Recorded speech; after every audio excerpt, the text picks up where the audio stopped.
Hello and welcome to this edition of Bayou Time. I'm your host, Keith Weissite, licensed clinical social worker with Terrebonne Home Care. Very glad you're joining us. However you may be joining us, we appreciate it. And it's this time of year when we see lots of interesting things taking place. Always very glad to have with us one of the experts helping us, keeping us protected in the field. Lieutenant Blake Tabor, thanks for joining us today. Thank you for having me. I appreciate it. Absolutely. Public Information Officer with Terrebonne Parish Sheriff's Office.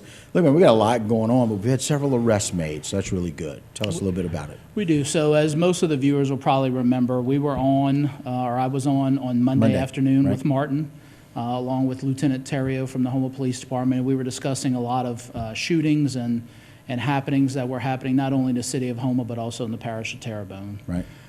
It was a few short hours after that. One of the suspects that we were looking at was Damien Fitch, who was responsible for a shooting on New Orleans Boulevard. Mm-hmm. So a few hours after that aired, we got very lucky. One of our canine officers was conducting a traffic stop in the 7400 block of Park Avenue, and lo and behold, came across Mr. Fitch. Pictured here. He was a front seat passenger in that particular vehicle. Luckily for the canine officer, an additional officer was also present at the time. Nice. When they recognized Mr. Fitch, they of course attempted to get him out of the vehicle, and he began a struggle and attempted to flee the area. So they were quickly able to apprehend him and get him under control and get him into custody. As the investigation continued, they found a large amount, or a moderate amount, I guess you would call it, of marijuana on his person. So, of course, he was placed under arrest for that in addition to the warrants. Right. And then there was also a very strong odor emitting from the vehicle.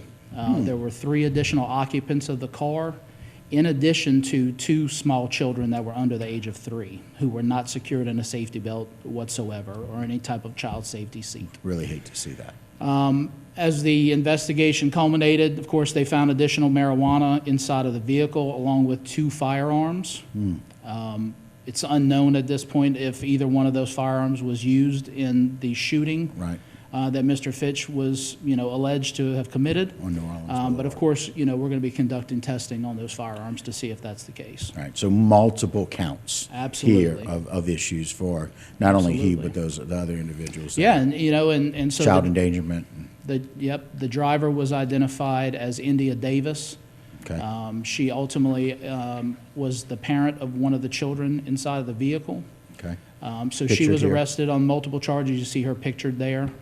And then 2 additional occupants by the name of Nehru Davis and also Jada. Right, Jada Adams. Jada Adams. So they were the rear seat passengers, and of course the children were seated in the back seat in between those 2 particular passengers. But what was so disturbing about that is the obvious smell of an illegal narcotic coming from the car. It was pretty obvious to those seasoned officers that it was pretty apparent the drugs were probably being smoked in the presence of the children. Mm-hmm. And then you culminate that with the possession of the firearms and then the serious violations that Mr. Fitch is a wanted man for. It can make for a very dangerous situation.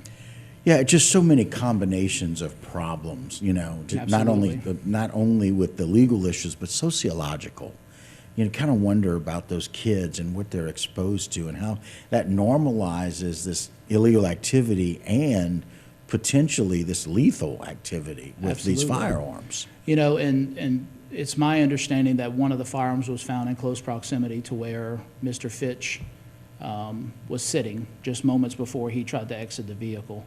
So, a couple different decisions that could have ended very differently. Mm-hmm. And then, of course, you have, the other occupants who are innocent when it comes to what the actions of Mr. Fitch are, but specifically, you have 2 children who can't care for themselves, and this could have been extremely volatile.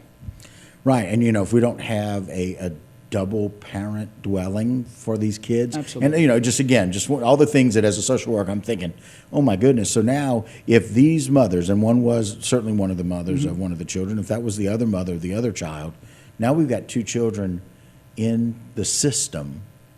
Yep. And potential issues for, all of the things that come with absolutely. that. And, I guess luckily for this particular incident, these children are at an age where they're probably not going to remember this type of behavior or being a part of it. Right. But so often we see that children are a part of things such as search warrants, and they are present, and they're not always 1 or 2 years old. I mean, a lot of times they're 8 and 9 and 12 and 14, where they are aware of what's going on, and it's an unfortunate trend. It's not happening just here in Terrebonne Parish; it's across the nation. Right. But it's very disheartening.